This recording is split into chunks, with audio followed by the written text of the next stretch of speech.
聴者様、こんにちは。卓球の用具選びやパフォーマンス向上を物理学とバイオメカニクス、生物力学の観点から徹底的に科学、分析するチャンネルへようこそ。進行のケンジです。こんにちは、みさきです。ケンジさん、今日のテーマは卓球をやっている人なら誰もが一度は頭を悩ませたことがあるラケットの重さと扱いやすさの相関関係についての最新理論なんですよね。そうなんです。卓球の用具カタログに載っている平均重量 85g や 90g といった静的な数字、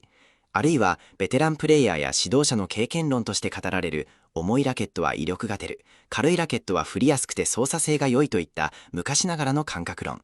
実はこれ、最新の力学や人間の運動生理学、脳科学から見ると極めて大きな直感的錯覚や見落としが含まれていることが明らかになってきたんです。重い、振りづらい、軽い、振りやすいっていうのは間違いなんですか？だって実際にショップで手に取って持ってみたときに重いものはやっぱり振りにくく感じますし、軽いものはスイスイ振れるような気がしますけど。そこが一番の罠なんです。静かに手の上に乗せた時の静的重量と実際のプレーで腕を振り回した時に人間が感じる動的なスイングの重さ、操作性は全くの別物なんですよ。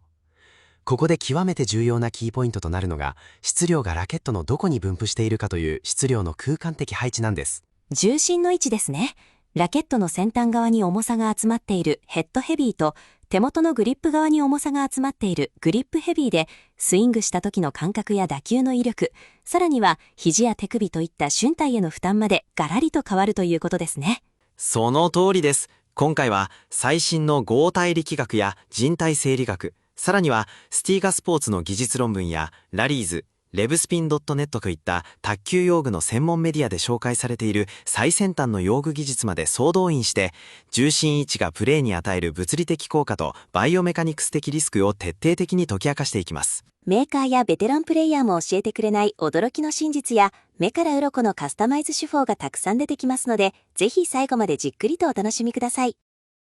それでは本論に入る前に、今回の解説で解き明かされる重要な発見のポイントをダイジェストで教えていただけますか？はい。本解説の主要な発見ポイントは大きく分けて5つの軸で構成されています。まず第1の軸は、操作性のパラドックス、操作性の逆説です。グリップ側に重りを追加して、ラケット全体の総重量を重くしたはずなのに、スイングの始動時にはむしろ軽くなったと感じる物理的力学的メカニズムを解明します。重くしたのに振ると軽くなる？不思議すぎます。第2の軸は、先端に重心があるヘッドヘビーの動的力学と威力です。スイングウェイトを大きくすることで、角運動量と実行質量が増大し、毎秒140回転を超えるような強烈なトップスピンと爆発的なボール初速を生み出すメカニズムを解説します。毎秒140回転以上 ?1 秒間に140回もボールが回るなんて凄まじいですね。でも、メリットばかりではないんですよね。その通り。第3の軸はヘッドヘビーがもたらす代償と解剖学的リスクです。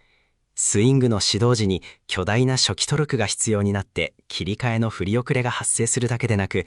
前腕の旋回筋群や肘、手首の関節に強力な先端応力が加わり、テニス肘、外側上下炎や腱鞘炎を引き起こす解剖学的なリスクについて明かします。単なる振りやすさだけじゃなくて、怪我の原因にも直結しているなんて、用具選びの責任は重大ですね。そして第4の軸として、手元に重心があるグリップヘビーの制動のパラドックス、ブレーキの逆説です。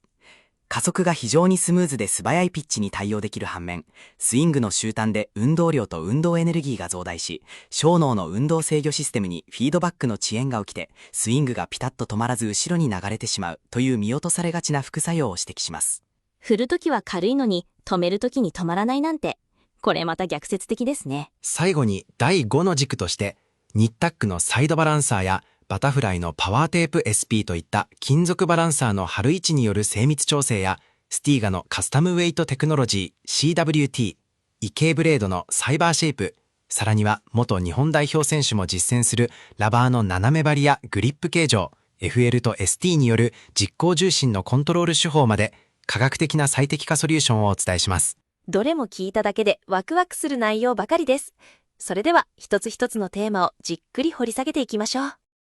それではまず一番基本的な物理の疑問から探っていきましょう。ケンジさん、なぜ静的重量だけでラケットの振りやすさを決めちゃいけないんですか？それは人間が卓球のラケットを振るという動作が物体を直線的に押し出す運動、平伸運動ではなく、身体の関節を中心とした回転運動だからなんです。ああ、手首、肘、肩といった関節を支点にして、扇形や円を描くようにラケットを動かしますもんね。その通りです。測りに乗せて測定する静的重量、グラムやキログラムは直線運動における動かしにくさを示します。しかし、回転運動における回しにくさ、振りにくさを表す物理量は静的重量ではなく慣性モーメント、モーメントオブイナーシア、I と呼ばれる物理量なんです。卓球界で一般にスイングウェイトと呼ばれる物理量なんです。慣性モーメント。高校の物理や大学の力学で習う概念ですね。具体的にはどのような計算式で定義されているんですか？回転軸からラケット上の各質量要素 dm までの距離を r としたとき、慣性モーメント I は次の積分式で定義されます。I イコールインテグラル r2 乗 dm。この数学的な式の中で私たちが最も注目すべきポイントはどこですか？距離である r に2乗がかかっている点です。これがものすごく重要なんです。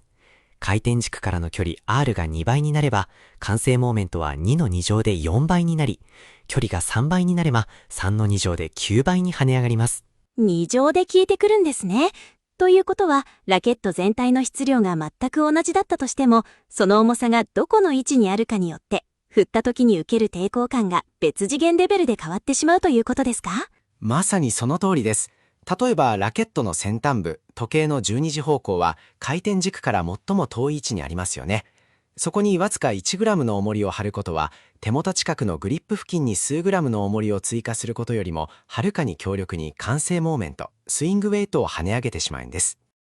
距離の2乗で効いてくるというのはよくわかりました。でもケンジさん、ラケットの回転軸ってラケット自体の中心だけじゃないですよね。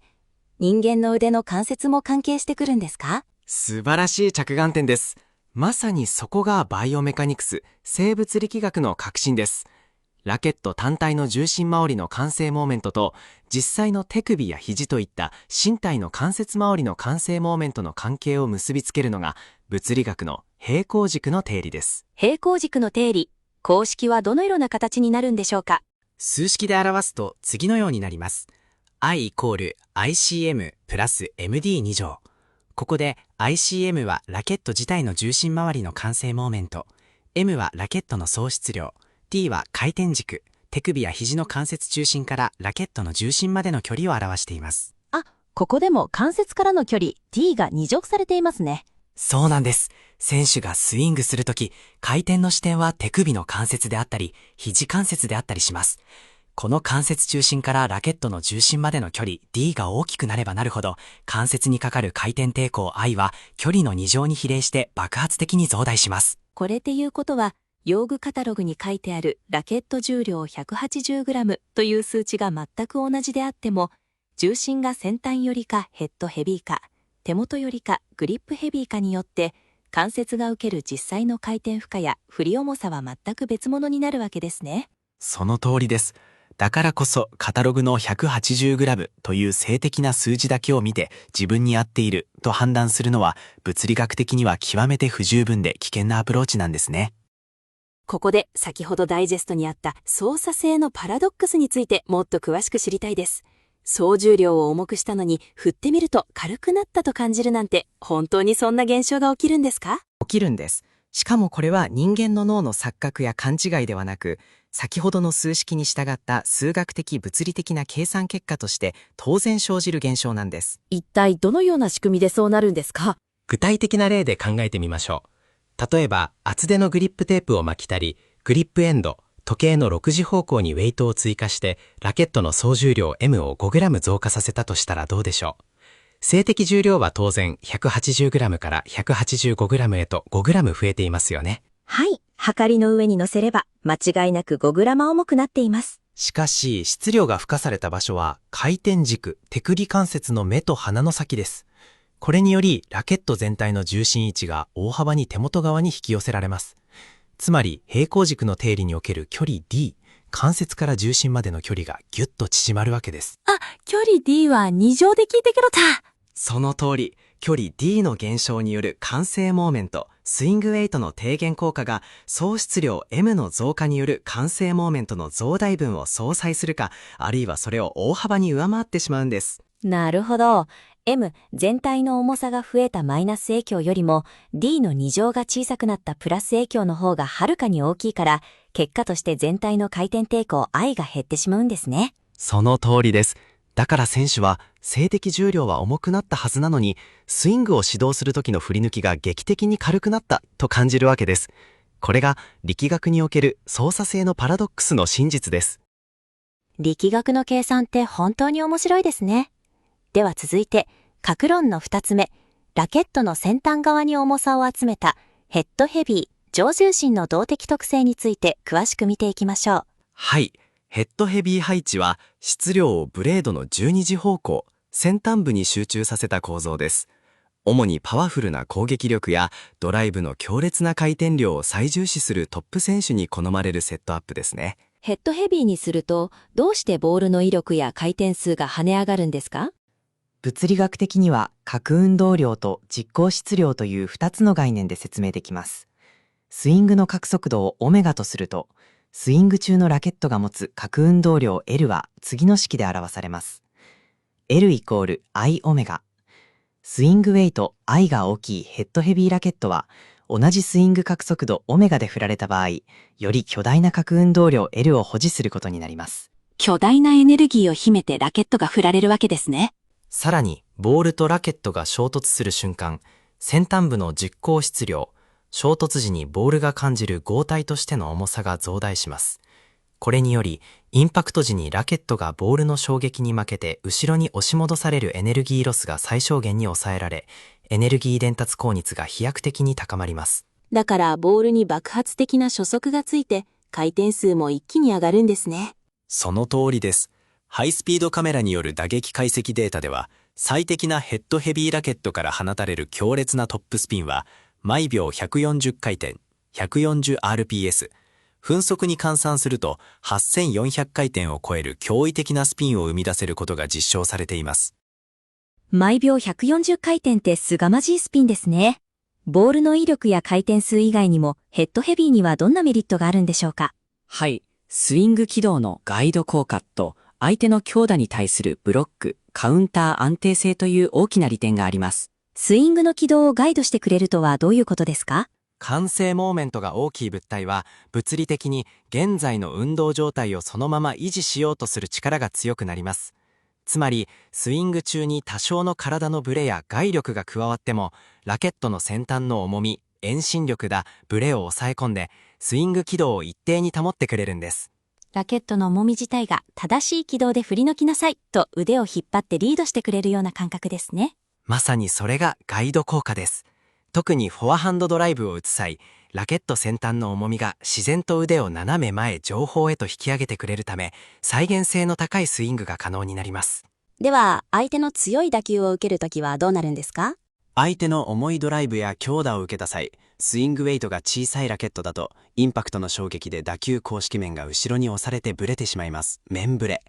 しかし、ヘッドヘビーラケットは大きな慣性エネルギーによって面が弾かれにくいため、相手の威力をそのまま利用したカウンタードライブや押し負けない安定したブロックが可能になります。ここまではヘッドヘビーの魅力的な点ばかりでしたが、ここからがメーカーやベテランが教えてくれない真実の革新ですね。ヘッドヘビーにはどのようなデメリットや代償があるんですか？最大のデメリットは、スイングを始動させるときに必要なトルクが絶大であるということです。始動する時の負担ですか？物理学において、静止している物体の回転速度を変化させる角加速度 α を生み出すために必要な力、トルク τ は次の式で表されます。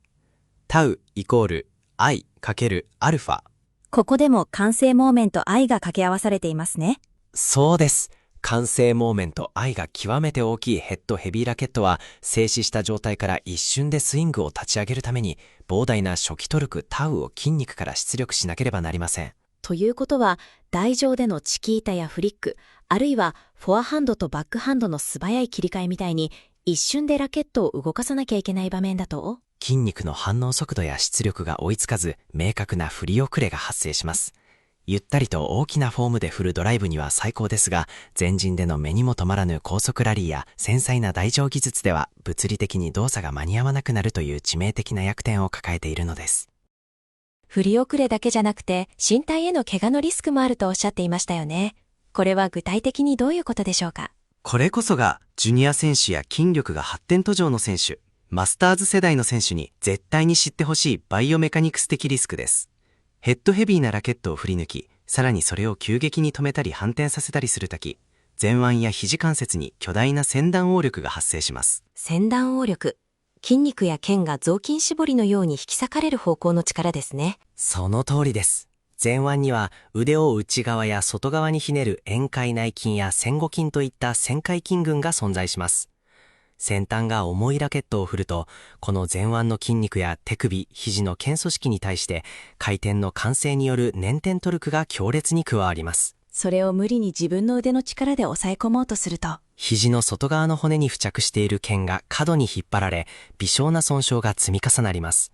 これが外側上下炎、一般に言われるテニス肘や手首の慢性的な腱鞘炎の直接的な原因となるのです。威力が出るからといってむやみにヘッドヘビーなラケットを使わせていると、肘や手首を壊してしまうリスクがあるんですね。用具の科学的理解がいかに大切か痛感します。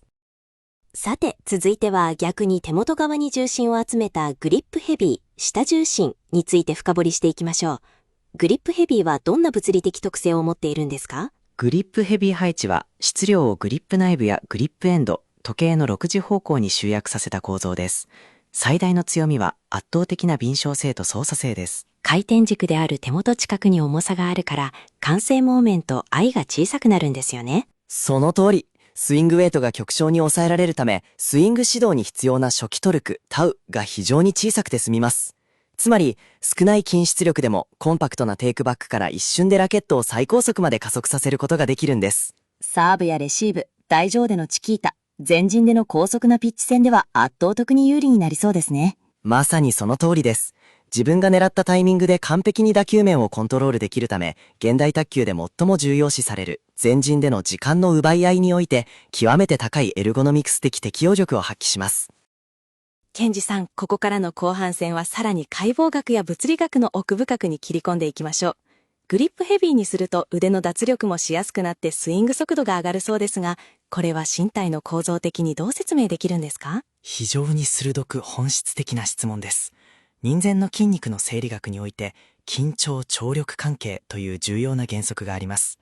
筋肉が最も効率よく張力を発揮でき、同時に余計な緊張を起こさずに脱力できる長さの範囲を最適長オプティマルレングスと呼びます。最適長、筋肉にとってのベストな伸び具合、縮み具合のことですね。その通りです。ラケットのグリップ側に質量を置いたり、グリップエンドに荷重して、グリップをわずかに太く補正したりすると、指を曲げる前腕の屈筋群がある浅視屈筋や伸視屈筋が過度に緊張、収縮することなく、解剖学的な最適長に自然と保たれるんです。手元に心地よい収まり感があることで、指先や前腕が握りしめなくても手から滑り落ちないと認識するわけですね。まさにそれです。脳と前腕の筋群が滑らない安心感を得ると、無意識に力んで握りしめる必要がなくなります。すると、手首関節を形作る頭骨や尺骨の周りの筋肉、腱がスッと解き放たれ、手首の可動域が最大限に解放されるんです。手首の可動域が広がるとスイングはどう変わるんですか？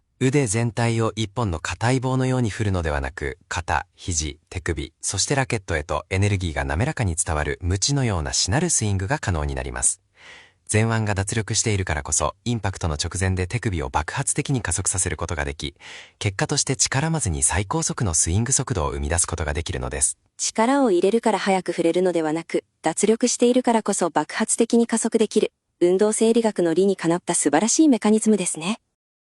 でも、ケンジさん、グリップヘビーって手元が重くて先端が軽いわけですよね。そうすると相手の強烈なドライブを受けた時にラケットの先端が押し戻されて負けてしまうんじゃないですか？一見するとそう思えますよね。しかしここにも合体力学の驚くべき逆転現象が存在するんです。グリップ付近に十分な質量を付加することでカウンターウェイト効果が生まれ、ラケット自体の重心を通る軸回りの慣性モーメントであるリコイルウェイトが大幅に向上するんです。リコイルウェイトですか？先ほどのスイングウェイトとはどう違うんでしょうか？スイングウェイトは肩や肘などの関節軸周りの回転抵抗、振り重さですが、リコイルウェイトはラケット自身の重心を中心とした回転抵抗、反動抵抗です。リコイルとは英語で銃の跳ね返りのような反動を意味します。ボールが当たった瞬間にラケットが後ろに弾き飛ぼうとする反動のことですね。その通りです。ボールがラケット面に衝突した際、ラケットは後方へ弾かれようとします。もしグリップ付近が軽すぎると、手首を支点にしてラケットが簡単に後ろへ弾かれてしまいます。しかし、グリップ部分にしっかりとした質量が存在すると、その質量自体が壁となって反動を受け止め、後方への押し戻しをシャットアウトしてくれるんです。なるほど。スイングウェイト、振り重さは小さく抑えてスイスイ振れるようにしておきながら、リコイルウェイトを高めることで当たった瞬間の面の強さを確保できるんですね。完璧な理解です。前陣での超高速ラリーにおいて、相手の威力が高いドライブや強打をピタッと壁のようにブロックしたり、ブレずにカウンターで弾き返したりできるのは、この高いリコイルウェイトのおかげなんです。加速のしやすさもあって、当たった時の面の強さもある。一見するとグリップヘビーは無敵に見えますが、ここからがメーカーやベテランが教えてくれないグリップヘビーの不都合な真実なんですよね。そうなんです。ここから解説する聖堂のパラドックスこそ、多くの選手が気づかずにはまっている落とし穴なんです。ブレーキの逆説、スイングを止めるときに何が起きるんですか？グリップヘビーに調整すると、スイングの始動時に、おーっと軽い、振りやすいと感じますよね。すると選手は無意識のうちに、普段よりも速いスイング速度、V で振るようになります。振りやすいから思い切って腕を振っちゃいますもんね。しかしここで忘れてはならないのは、グリップに加重したことによって、ラケットの総質量 MGC は確実に重くなっているという事実です。スイングの終端、振り終わりにおけるラケット全体の運動量 P と運動エネルギー K の公式を思い出してみましょう。総質量 M が増えている上に、スイング速度 V も速くなっているということは、そうです。運動量 P も運動エネルギー K も加重する前より圧倒的に巨大化しているんです。特に運動エネルギー K は速度 V の2乗に比例しますから、見た目の振りやすさとは裏腹に、スイング終わりのラケットはとんでもないエネルギーを持った暴走列車のような状態になっているんです。とんでもないエネルギーを持った暴走列車。でも人間って自分の筋肉でラケットを止めるわけですよね。脳はどう反応しているんですか？ここに人間の神経系、特に運動の学習やブレーキの制御を司る小脳のフィードバック遅延という大きな罠があります。小脳のコントロールが追いつかなくなるんですか？人間の小脳はスイングを開始した瞬間の始動が軽いという知覚フィードバックに基づいて、この重さならこれくらいの筋出力でブレーキをかければ止まるだろうと事前に予測計算、内部モデルの生成を行います。軽いラケットを振ったから止めるのも楽なはずだと脳が判断しちゃうんですね。ところが、スイングの終端で実際に止めなければならないラケットは速度 V が上がり、総質量 M も増えた結果、巨大な運動エネルギー K を持った重い合体に変貌しています。脳の予測したブレーキ力よりも実際のラケットのエネルギーがはるかに大きすぎる。その結果、小脳が発令した筋出力では慣性を抑えきれず、振り出しは劇的に軽かったのに、振り切った後にラケットがピタッと止まらず、体の後ろまで大きく流れてしまうというオーバースイング現象が発生します。これが聖堂のパラドックスの恐ろしいメカニズムです。振り切った後にラケットが後ろに流れてしまうと、実際の卓球の試合ではどんな命取りになるんですか？高速ラリーにおける次の球への備え、リカバリーが壊滅的に遅れてしまうんです。リカバリーの遅れですか？卓球でボールを打った直後、優秀な選手は指先と手首を一瞬でギュッと握り込んで関節をロックし、スイングの余動、フォロースルーを最小限に抑えて急停止させます。これをロッキング動作と呼びます。パシッと振ってピタッと止める動作ですね。しかし、グリップヘビー化のためにグリップエンドを太くしすぎたり、手元に過剰な重量を詰め込んだりすると、手が握り込みにくくなり、指の屈曲によるロッキング動作が物理的に妨げられてしまうんです。手元が太すぎたり重すぎたりすると、指先でキュッとブレーキをかけられなくなるんですね。その通りです。ブレーキ動作のレスポンスがわずか数ミリ秒、時間にすれば 0.01 秒遅れるだけでも、現代の超高速化されたピッチ戦では致命的です。スイングが流れてラケットが元の構えの位置に戻ってこないため、相手から高速で返ってきた次のボールに対して準備が間に合わないという振り遅れ連鎖に陥るのです。振りやすいからと安易に手元を重くしすぎると、振り終わりにピタッと止まらなくなって戻りが遅れる。ヘッドヘビーにもグリップヘビーにも、それぞれ全く異なる物理的トレードオフ、表裏一体の長所と短所があることが本当によくわかります。ここからは自分のラケットの重心位置を科学的にコントロールする具体的なチューニング技術について見ていきましょう。まずは最も手軽で身近な金属バランサー、重りテープですね。はい。鈴や鉛でできた1本約 1g の金属バランサー。例えば、ニッタクのサイドバランサーやバタフライのパワーテープ SP などの製品です。卓球専門メディアのラリーズなどでも 1g の魔法として特集されていますが、これらは貼り付ける位置によって全く異なる物理効果を生み出します。時計の文字盤に見立てて貼り付ける位置ごとの力学特性を詳しく解説していただけますか？まず、ラケットの最先端である12時方向先端部に貼った場合、ここは回転軸、関節からの距離 R が最大となる位置です。そのため、わずか 1g の追加であってもスイングウェイト、完成モーメント I が爆発的に上昇します。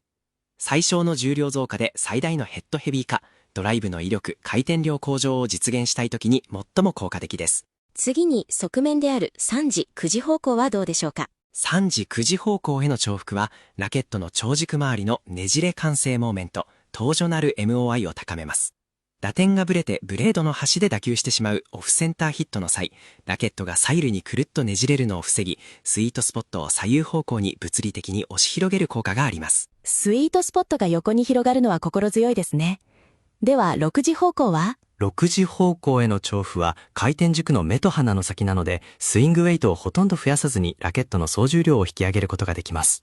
リコイルウェイトを高めて打球時の当たり負けを防ぎつつ、手元重心を維持して素早い操作性をキープする効果があります。バランサーを貼るときの注意点はありますか？左右の動的重量バランスを均等に保つため、側面外周の5分の1程度の長さを目安に左右対称に配置するのが原則です。また、打撃時の飛散防止や打球音の濁りを防ぐため、バランサーの上から保護用のサイドテープを重ねて貼るのがベストな手順です。最近はメーカー自身が重心を自在に変えられる革新的なテクノロジーを開発しているんですよね。はい。スティガースポーツが開発したカスタムウェイトテクノロジー CWT がその決定版です。卓球ショップはもちろん、海外の専門レビューサイト、レブスピン .net やテーブルテニスデイリーでも大絶賛されています。CWT の具体的な仕組みについて教えてください。グリップエンドの内部にマグネット構造が組み込まれており、3g、6g、9g の専用自製ウェイトパーツをワンタッチで簡単に着脱、交換できるシステムです。グリップエンドの重さを 3g、6g、9g と変えることで、どれくらい重心が動くんですか？ウェイト未装着時のヘッドヘビー状態から 9g 装着時のグリップヘビー状態まで、重心位置を実に約 5mm の範囲で自在に前後シフトさせることができるんです。5mm。たった5ミリと思うかもしれませんが、完成モーメントの世界で5ミリの重心移動ってものすごい変化ですよね。その通りです。梅雨の季節で湿気が多くてボールが重く感じる日や、ラバーを新しく張り替えて重量バランスが変わってしまった時でも、試合会場のベンチで即座にミリ単位の最適バランスを作り直すことができます。さらに、独特な六角形のラケット、サイバーシェイプも重心に関係しているんですよね。そうなんです。六角形デザインのサイバーシェイプは従来の丸型ラケットに比べて先端側の面積が広く、スイートスポットが先端方向に約 11% 拡大、広域化されています。形状そのものがスイングウェイトと遠心力を最大限に活かせる合成設計になっているんです。